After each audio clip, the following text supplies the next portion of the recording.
the Farm Bureau phone line to start the 4 o'clock hour for a conversation with our friend John Harris from the Houston Texans. You hear him on the radio. You can check out his website, footballtakeover.com. All kinds of kind of college and NFL stuff mixed together there, and you can follow him on Twitter at jharrisfootball. Johnny, it's been a while. Yeah, it's been a while, man. I've been waiting. I look at my phone every day as Richard sent me a text. You know, have I got one from Michael Borky at all? And I've got nothing until this morning. I got a text saying, "Hey, man, what you doing?" And I was like, hopefully coming on your show, man. So I'm glad to be here. And I got to say this. I texted you the night that Dylan DeLucia in the College World Series threw what arguably is the greatest college baseball game there's ever been. I mean, he was just so incredible. And I was like, man, he'll never pay for drinks in Oxford. Then you watch the rest of the series, and you're like, none of them will ever pay for drinks in Oxford after what they were able to do. I don't think they know how much I love football. I don't think they know how much I love baseball. Baseball actually was the sport I was going to play in college. And quick fact, Paul Manieri, who used to be coach at LSU, actually recruited me to play at Air Force Academy way back in the day. So I love the College World Series. And to see State win it last year, see Ole Miss win it this year, I mean, that's been really cool, and I'm sure it had to be very, very cool for you guys. You know, I know we're here to talk football, but, man, I watched that entire series and just fell in love with that Ole Miss team, and I got a really good friend of mine in the building with the Texans, Trey Young, who's our ticketing department. Knows a lot of people at Ole Miss, and he was just he was in heaven. He was just absolutely loving it. So congratulations to the Rebels, man. That was a really cool run. Very cool of you to say that. It was fun, and to get that type of run for both fan bases that care so much about baseball in consecutive years in the state of Mississippi. Now, Mississippi State people will say, yeah, we weren't ready for a year later this to happen, but if you're just kind of standing back and looking at it overall, pretty cool stuff indeed. Houston Texans have been a bit of a mess for the last couple of years. Not a ton of success on the field and some storylines off the field.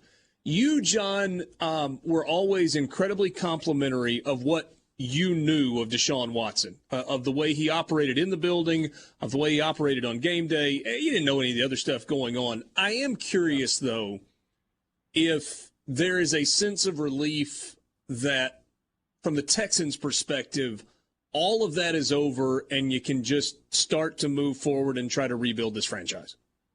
Absolutely. Absolutely. I mean, if I could cuss on the radio, I would say abso-bleeping-lutely. I mean, it hung. We appreciate you not doing that, but I hear you. No, I've got years of radio. I know better. I've only been dumped once. Probably could have been dumped about 10 times. But, Richard, I can't even begin to explain the cloud that hung over this franchise from the day that Deshaun said he wanted to be traded to the day we found out there's a lawsuit being brought against him, to everything that happened afterwards, to really kind of a team just stuck in neutral for a whole year with all of this going on, with the legal situation taking place. And, you know, people know that I talk about the Texans. I actually work for the Texans. I don't work for a fellow radio station and then do work with the Texans. I actually work for the Texans. So I was in the building every day. I saw Deshaun during training camp. And obviously we know each other, and you just kind of nod at each other and wouldn't say a whole lot, but he was coming in training camp, and it just was odd. We'll start training camp tomorrow. There'll be thousands of fans there. And I know they're excited because it's kind of a reset of the organization. But last year, the cameras were all pointed at him. They were all on him. Nobody really cared about the team. They were just like, what's he doing? What's he doing? And finally, he sort of snapped a little bit into training camp. He kind of yelled at guys that had really been his advocates, and he kind of, you know, snapped on them, and it went viral. And then you just found out more stuff that went on, and it was happening kind of, I don't want to say right under your nose, because I had no idea. I mean, none. I mean, when I heard that from Tony Busby, I was floored. I mean, everything that he had done, giving money to the cafeteria women who had lost stuff in Hurricane Harvey in 2017, the way that he propped up his teammates, the way he stood behind his coaches. I mean, he was kind of everything that you really wanted. But after the DeAndre Hopkins trade, you started seeing a change. You started seeing a little bit of frustration from him, really. And And it's to be expected. Trade his best receiver, one of his best friends. They didn't tell him. They didn't let him know. It just happened. They're like, so there was a lot of things that were going on with us at that point, and it sort of culminated with that. The day that it was decided in Houston that there are no criminal charges, I mean, it was like a celebration because we realized, okay, we can trade him now and get something back. Yeah. For Deshaun, he realized, hey, maybe I can go play football again. So it was kind of almost a celebration day, keeping it in the football context. Look, I understand what went on beyond the field. I'm not asked to talk about that aspect, and it's heinous, and you got to deal with it, and the legal system is dealing with it. Talking about from a football standpoint. We realized he could be traded, and that situation could leave us, and we could just wash our hands of it and reset it. And Nick got the trade done. Nick Caserio, the GM, got the trade done. He then was able to wrangle up first-round picks that we haven't had since 2019. Went and got us Kenyon Green out of A&M with the second pick. With our pick, we got Derek Stingley, so we stayed in the SEC. And all of a sudden, fans started getting hyped again. Like, hey, wait a second. All right, we see what you're doing, and we understand why it had to be this way. So we're okay. We're back behind you again. So there are a lot of fans that just took off, and for good reason. We weren't giving them anything really to be excited about. But then Nick had a great draft, signed a few key free agents. Davis Mills showed some things at the end of the year, and you roll with it. And if Davis is not that guy, you got a great quarterback class that's coming into the NFL presumably in 2023. You draft Bryce Young or C.J. Stroud or somebody of that ilk in 2023 if Davis doesn't pan out, and you move on. But it really feels like a reset of the franchise, and there's that word again. There's hope. And we haven't had that for 2-3 years, and we really needed it. Well, that's a big thing, regardless of whether you're talking about college football or the NFL. You got to have something to be able to believe in. You mentioned several thousand people that will be at practice tomorrow and over the course of the weekend. The NFL is doing this Welcome Back Saturday thing across the league, and NFL Network's doing 13 hours of coverage. We've talked earlier in the week about what a good job the NFL does marketing itself and basically owns the calendar now like 11 months out of the year. I guess May is kind of a down month where nothing really happens. But aside from that, the NFL is in your face for 11 months. How cool is that to be able to take every team in the league, put them on television, and just make it this massive event? I mean, the NFL has found a way to market everything.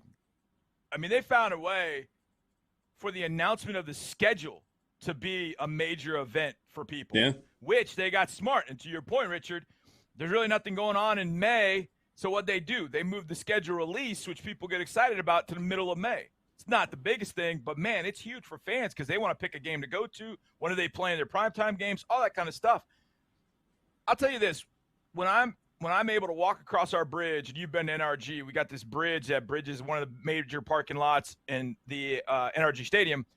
And our building, our offices are in the building of NRG Stadium. So we can walk across the bridge, and as you walk over, you can see all the fans, and it's just like, wow, this is cool.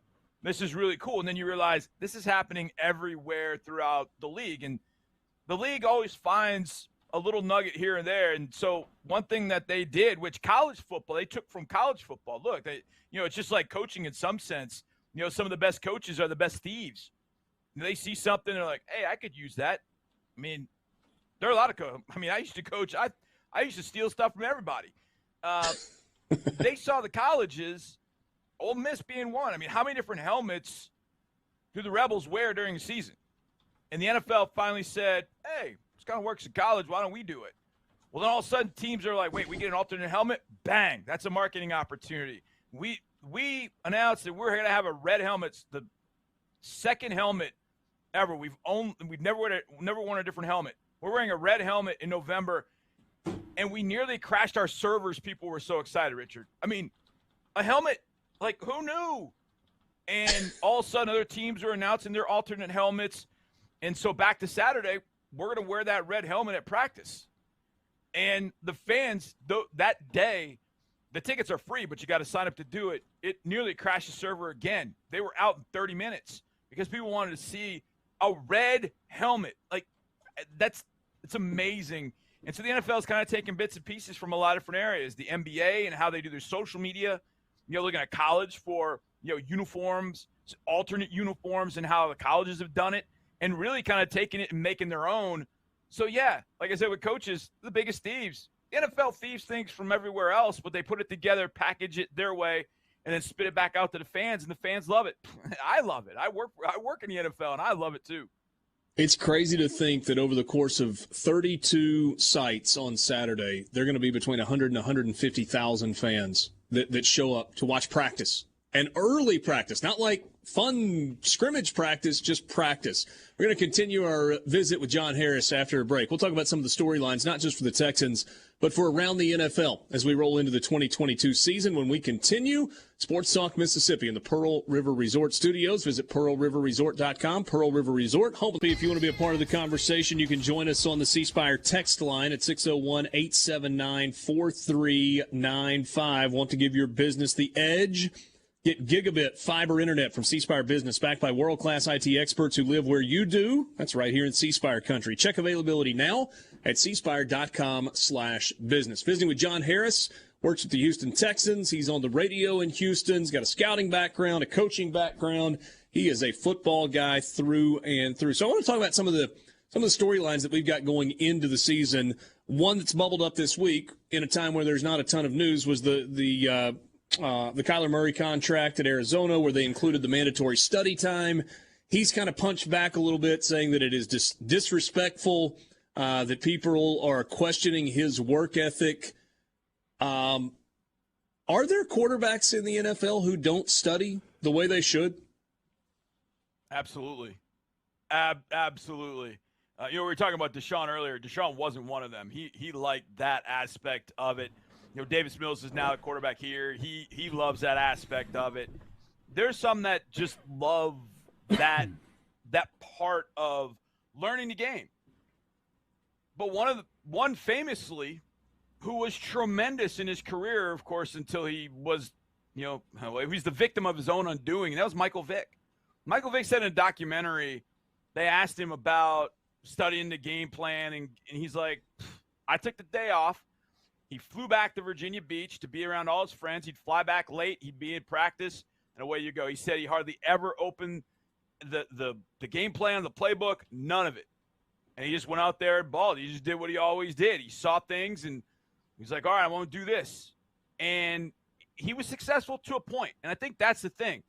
Your athletic ability will get you to a certain point. But if you miss things, and early on in Brett Favre's career, it was kind of the same thing. I mean, Brett had all the tools, but he's been quoted, he didn't know what a nickel defense was. It took him a long time to kind of figure it out. Now, Brett's dad was a coach, so he kind of had that background, but he finally, after a while, really dug in and became a Hall of Fame quarterback. But there are plenty of them. I mean, there have been some quarterbacks that, last one in, first one out. That's just the way they are. They're not all Peyton.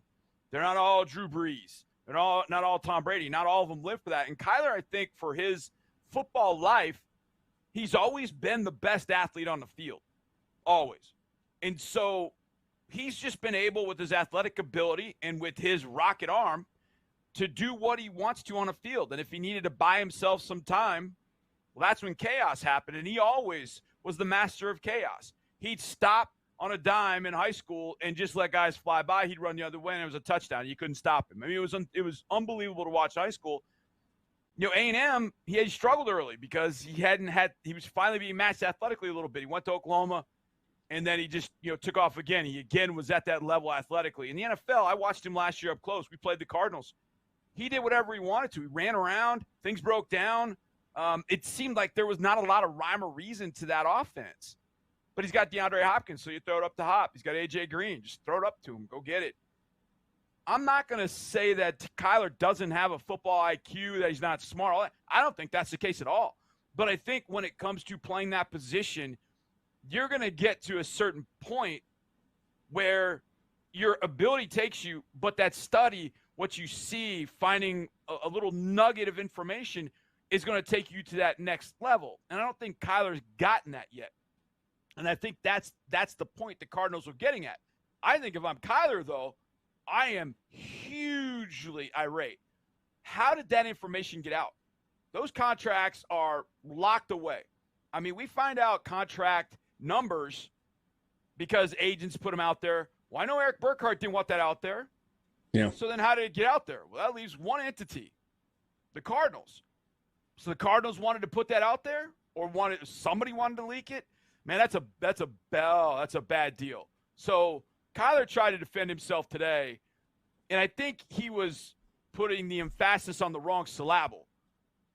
I don't think he was talking about what he was being asked to do, and that is you need to study the game and study your opponent and put that time in away from the building, as opposed to, hey, Call of Duty just put out a new game and you're going to sit there and play it. And look, he's not the only one. Baker Mayfield, apparently, when he had COVID leading up to the Green Bay Packers game, played like 10 hours online, and then it was like, oh, he's cleared to play. Well, he hadn't studied the playbook all week. He threw 4 interceptions, and the Browns missed going to the playoffs by a game. So he's not the only one. They just ironically have both gone to Oklahoma. But there are a lot of quarterbacks through time that have not been those that like to study. As Ken Stabler said, he studied the playbook by the jukebox. I can't remember how he said it, but he basically used the jukebox light to study his game plan because he was in bars and hanging out though long ago. But that's different now. Kyler Murray, we'll see how this goes. I got a feeling this is not going to end well. I didn't think it was going to end well in Arizona. I was surprised he signed a contract. I don't think it ends well in Arizona, to be honest. John, let me ask you this about the New Orleans Saints. We were talking about this yesterday. Sean Payton moves on. Drew Brees moves on. For a lot of franchises, that would mean it's time to blow it up, rebuild, start all over. Mickey Loomis took a much different approach with that. They brought Jameis in. Maybe it's certainly not Drew Brees, but if he's healthy, can be suitable. There are enough pieces on that roster. Mickey Loomis says, no, our goal is to win now because we believe in the roster that we've built. Does that make the Saints unique, that they chose not to blow it up post Sean Payton and post Drew Brees, or is there something we're missing there? No, I'm not too surprised. I mean, first of all, they have a roster loaded with stars. I mean, they have a roster that can get them to the Super Bowl and to win the Super Bowl with Sean Payton or not. So blowing all that up, I don't know how fast you can bring that back. And I'm talking as, looking at a team that was, I don't want to say was sort of forced to blow it up, but we had to do that. And I can't tell you when we're going to be back. And they were in salary cap hell. It was awful. So I don't know if they financially would be able to blow it up and then start the rebuild right away. I mean, it might have been a year or two of tearing it down because all the contracts they would have to move and then all the dead money that would then hamstring them for the next couple of years. I don't know how that all played a role, but the roster really has got studs all over it. I mean, at nearly every single unit. I mean, between Cam Jordan up front, DeMario Davis, linebacker, Marshawn Lattimore in the secondary, what they've got back there. They add Tyrann Mathieu, who I think will fit them very well offensively. It's just, can Jameis not have the 4-4 game? Can he not have the 3-3 game? Jameis can't. The one game that actually we were two that I've covered with Jameis. We played him in 2019 with the Bucs. He threw 4 picks and he threw 3 touchdowns. Like you can't do that with that team. If he can get to a point where he's throwing 2 touchdowns, no picks, he's just limiting the picks and not giving the ball back. That team's got as good a shot, especially in the NFC South. That division is not very good. The Bucs will be good. We know that. But the other 2 teams, those are 4 wins. You're starting with 4 wins right there against those 2 other teams where the Falcons and Panthers are. So that's 4 wins. Can you get 5 or 6? That gets you in the dance, and Jameis finds a certain level. They got an opportunity just as much as anybody in the NFC. All right, let's go rapid fire. I'm going to give you the division winner from last year. You just tell me yes or no that team wins it this year. AFC East, Buffalo won it. Do they win it again? Buffalo's the best team in the AFC, if not the NFL. AFC North, Cincinnati wins it. They end up playing in a Super Bowl. Do they win the division again? Boy, I love Burrow and Chase, but they're coming back to the pack. I'm going Lamar Jackson healthy for a full year in the Ravens, who finished last in the division at 8-9 last year. AFC South, Tennessee won it. Tennessee's had a weird offseason. Does a different team win the AFC South this year? Yeah, the Texans. Or the Colts. Okay. Or the Colts. But Matt not the Ryan will Jaguars. make that team much better. Not the Jaguars. No, it's not happening. And not the Titans.